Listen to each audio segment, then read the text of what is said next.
क्या टापू वाकई दिल की आकृति का है? ये देखने के लिए हमने ड्रोन उड़ाया।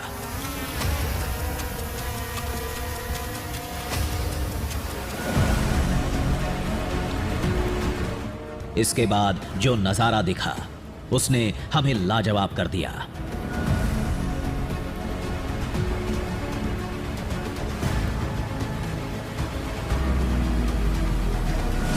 टापू का आकार वैसा ही था जैसा लोग बताते हैं।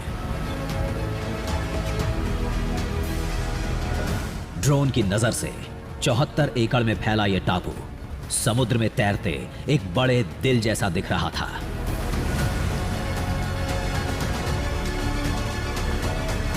यही वजह है कि जो स्थानीय लोग हैं उनका ये मानना है कि ये किसी और का नहीं है, बल्कि ये हनुमान जी का दिल है, या वो जगह आप कह सकते हैं जो हनुमान के दिल में बसती है।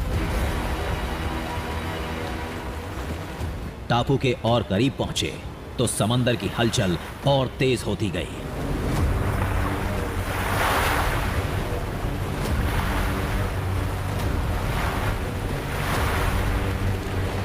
इन लहरों ने कुछ दिन पहले ही एक नाव को पलट दिया था। उसके टुकड़े नजर आ रहे थे।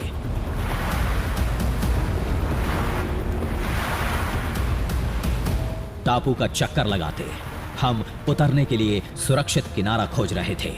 इस दौरान हमें वो समुद्री गुफा भी दिखी जिस रास्ते महाबली हनुमान के पाताल लोक जाने का दावा होता है।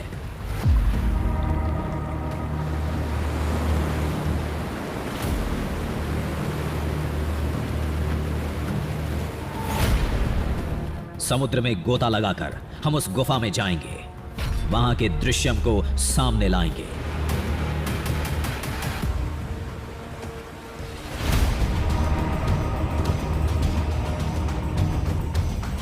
लेकिन उससे पहले हमें टापू पर जाना था, लेकिन राह में कई रोड़े थे।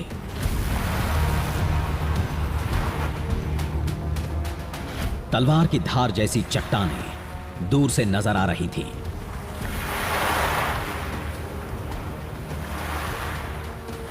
समंदर का उफान रास्ता रोके खड़ा था, लेकिन हम अब थमने वाले नहीं थे।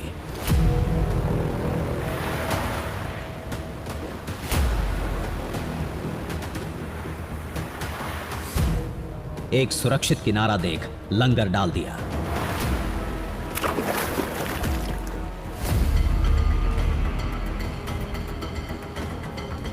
छोटी नाव की मदद से किनारे तक जाएंगे जो हम साथ लेकर आए थे।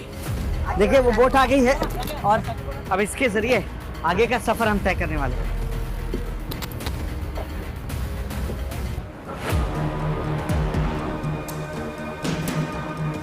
आसपास के गांव वालों के लिए ये आइलैंड एक मंदिर है। इस टापू पर नंगे पांव चलना पड़ता है। इस समय भी कुछ गांव वाले हमारे साथ थे जो पूजा करने जा रहे थे।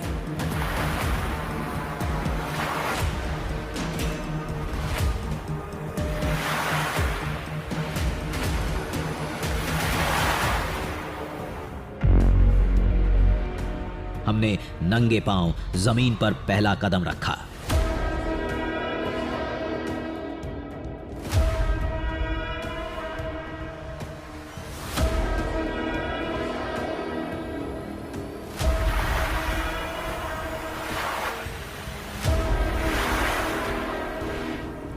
आखिरकार हम उस टापू पर पहुंचने में कामयाब रहे, दावे के मुताबिक, जहां कभी बजरंगबली के चरण पड़े थे।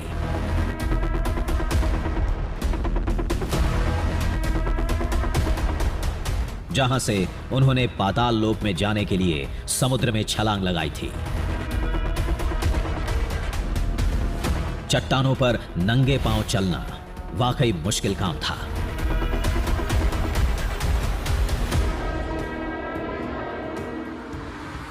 सभी पत्थर नुकीले नहीं थे, लेकिन कुछ की धार वाकई तेज थी।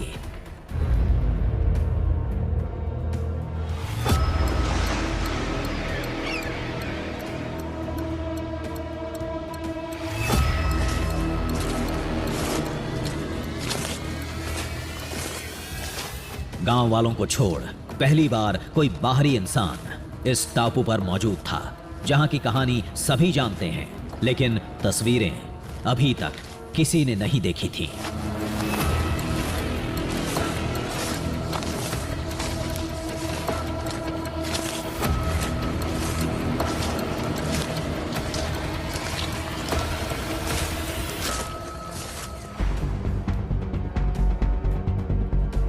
चौहत्तर एकड़ के इस आइलैंड पर एक मंदिर है। मंदिर में देवता की एक मूर्ति है।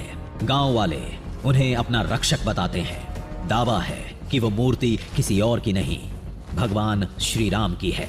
हम वहीं जा रहे थे।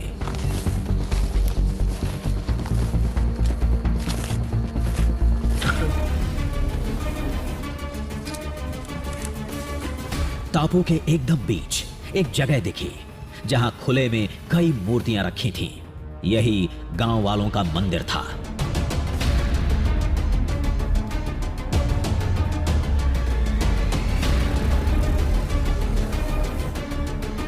देखिए, ये मंदिर ठीक उस जगह पर मौजूद है जो आइलैंड हम आपको दिखा रहे थे, जो दिलनुमा है, जिसकी कहानी सीधे प्रभु श्री राम से जुड़ती है, उनके परम भक्त हनुमान जी से जुड़ती है। उस आइलैंड के बीचों बीच ये मंदिर मौजूद है।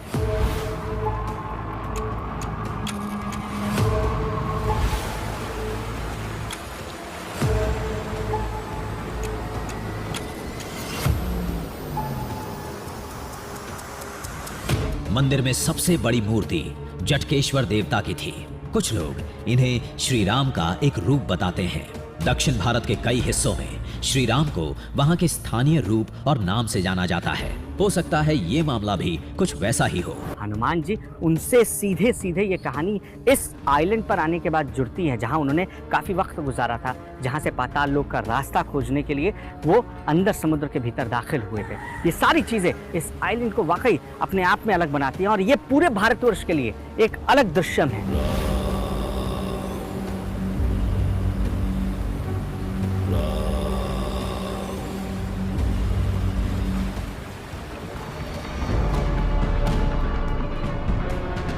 एक बात गौर करने लायक थी।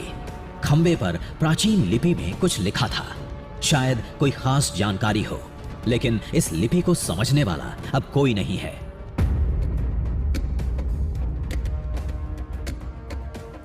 वहीं पास में एक कुंड है। पत्थरों के बीच से बहता पानी यहां जमा होता है। चारों तरफ समुद्र है, फिर भी इस पानी का स्वाद मीठा है। देखिए, ये है पानी जाने का रास्ता है। ऊपर से इन पत्थरों से रिस कर पानी आ रहा है।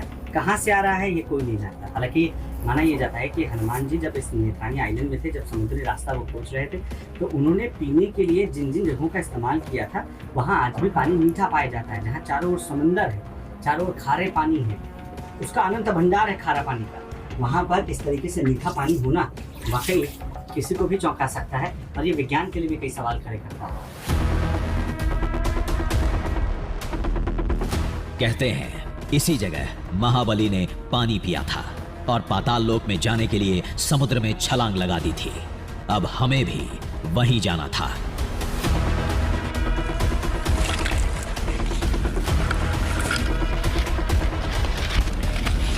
टापू को छोड़ने का वक्त हो गया था। इस प्रतिमा और कुंड को रामायण से जोड़ा जाता है।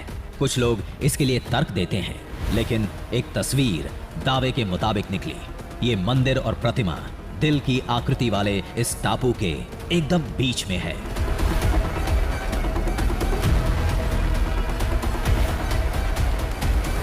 लोगों की भाषा में समझें तो ये टापू महाबली हनुमान का दिल है और इस दिल में बसी है भगवान राम की मूरत।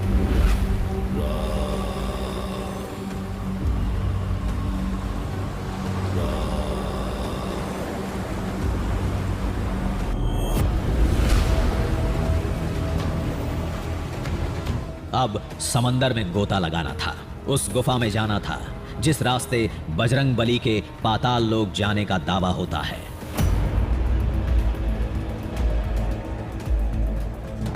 गुफा के पास बहुत तेज लहरें थीं। हम दूसरी तरफ से गोता लगाएंगे, फिर पानी में तैरकर गुफा तक पहुंचेंगे।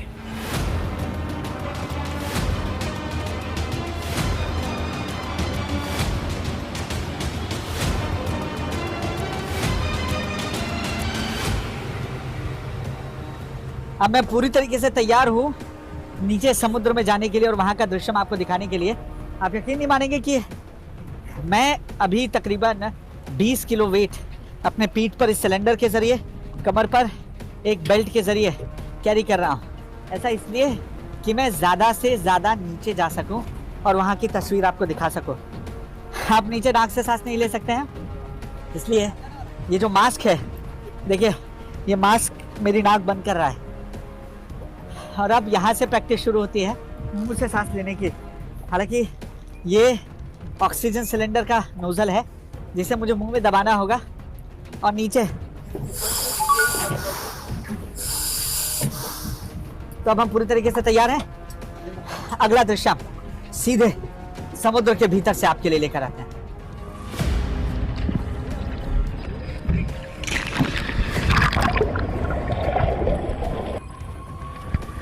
आज पहली बार कोई टीवी कैमरा उस गुफा में जाने वाला था।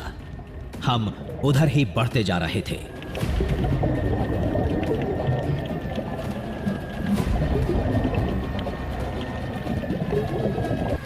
इस बीच उस दृश्यम से सामना हुआ जिसके बारे में पहले भी बताया गया था, और वो है यहां की अद्भुत marine life.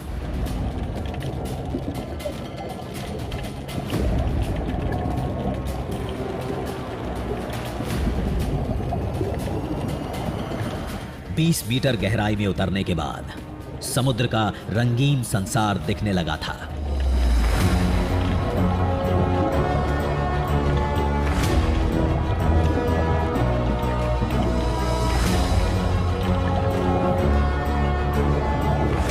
Snappers, Napoleon wrasse, great barracuda, groupers और न जाने क्या क्या। समुद्री विज्ञान में इन मछलियों और समुद्री जीवों को कई नामों से जाना जाता है।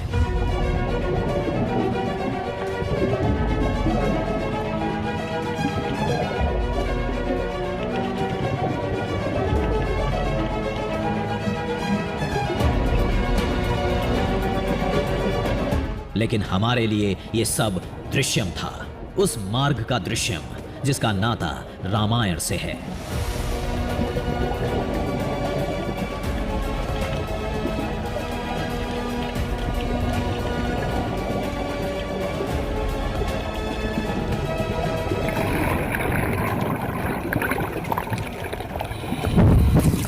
नीचे अलग अलग प्रजाति के ऐसे कई जीव दिख रहे हैं जिनमें से कुछ का तो मैं नाम भी नहीं जानता हूँ, लेकिन इतना जरूर है कि ये दुनिया बिल्कुल अलग है।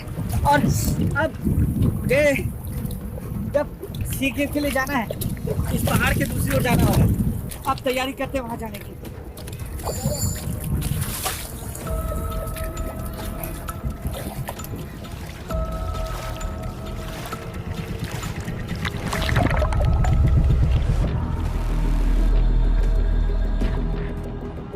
अब बिना देर किए गुफा तक पहुंचना था।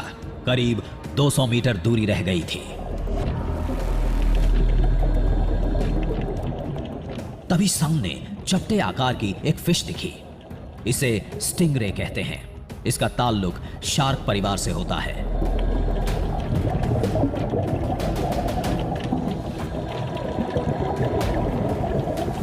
किसी ऑक्टोपस को इतनी करीब से हमने पहली बार देखा था। फिलहाल ये शांति से तैर रहा था, नहीं तो इसकी 8 भुजाएं भड़कती हुई नजर आती।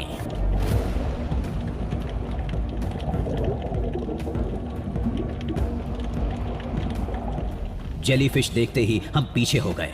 इसके छूने से शरीर में तेज खुजली होती है। गहरे समुद्र के ये नजारे हमें बार बार रोक रहे थे, लेकिन हमें जल्द से जल्द मंजिल तक पहुंचना था।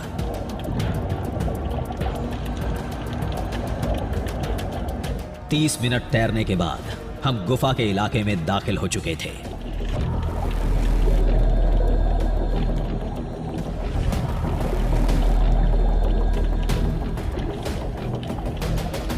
लेपर्ड मोरे मछली को देख सांप का भ्रम होता है। ये सब प्रजातियां केवल इसी इलाके में दिखती हैं।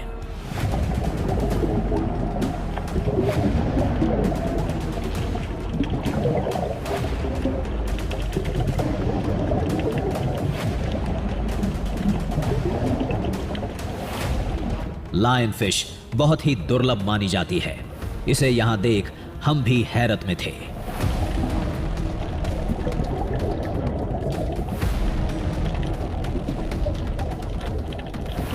समुद्र का ये अद्भुत संसार शुरू से ही इंसानों के लिए रहस्यमय रहा है।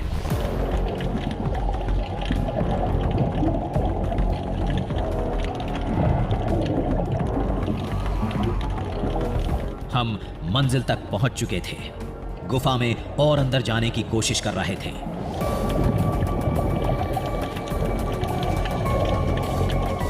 लेकिन अंदर से पानी का बहुत तेज प्रेशर आ रहा था। अंदर जाना मुश्किल था। कई बार कोशिश की, हर बार नाकाम रहे।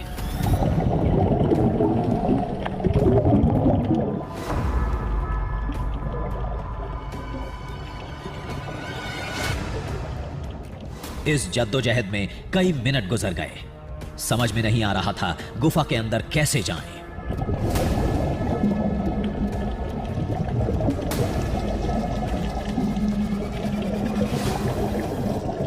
तभी एक आवाज सुनाई दी। हमने ऊपर देखा, जहां एक बहुत बड़ा काला साया मंडरा रहा था।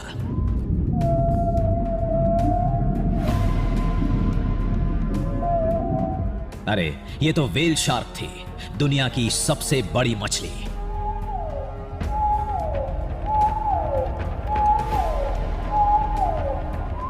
हम खुद को करीब जाने से नहीं रोक पाए। व्हेल शार्क की तादाद तेजी से घटती जा रही है। नेत्रानी में इसे देख हम चौंक गए थे।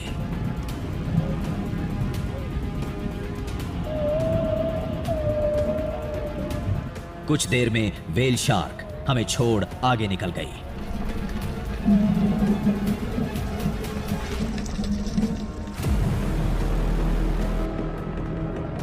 पानी में तैरते हमें कई घंटे गुजर चुके थे।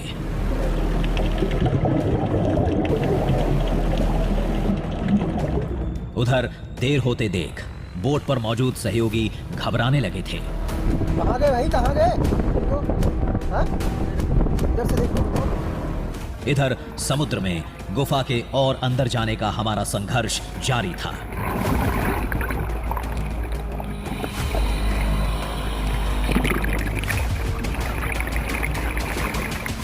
खतरा भांप एक तैराक हमें खोजने समुद्र में कूद गया।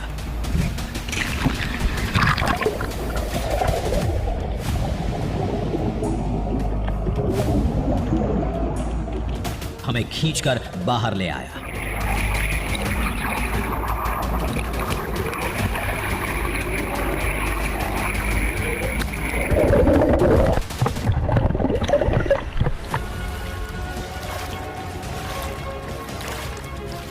ऐसे में खींचकर बाहर लाना हमें रास नहीं आया।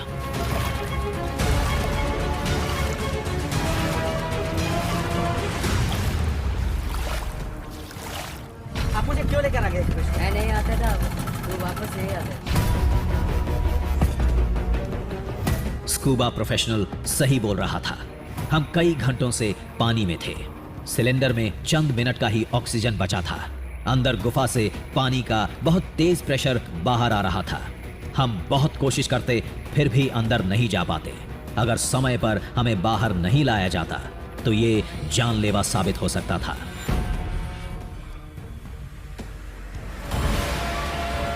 दिल की आकृति वाले उस टापू का दृश्यम दुनिया के सामने लाने में कामयाब रहे, जिसकी कहानी महाबली हनुमान से जुड़ती है।